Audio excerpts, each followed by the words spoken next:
אם אתם צריכים מדרסים, אתם צריכים להבין שיש כמה מטרות וכמה סוגים של מדרסים. דבר ראשון, אנחנו רוצים לתמוך בכף הרגל, זו מטרה ברורה. אנחנו צריכים להבין איפה בכף הרגל ולמה וכמה צריך לתמוך בכף הרגל. אנחנו עושים בלימת זעזועים. יש לנו מדרסים רכיים ויש לנו מדרסים קשיחים לחלוטין, ויש לנו את כל מה שיש באמצע בין הרך לחלוטין לבין הקשיח לחלוטין. יש לנו מדרסים פונקציונליים, זאת אומרת, אנחנו הולכים בהם, אנחנו רצים בהם.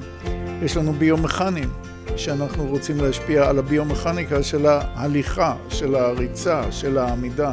ויש לנו מדרס שרק יתמוך ויוכל לאפשר, לדוגמה, לכף רגל סוכרתית, למנוע פצעים אם יש, וגם כן למנוע פצעים בעתיד כרפואה מונעת. במדרסים חשוב מאוד הידע והשירות. אחרי 30 שנה בתחום, אני יכול לומר שבמדרסים אנחנו זקוקים למקצועיות, לאורך רוח ולמצוא את הפתרון הרפואי המתאים.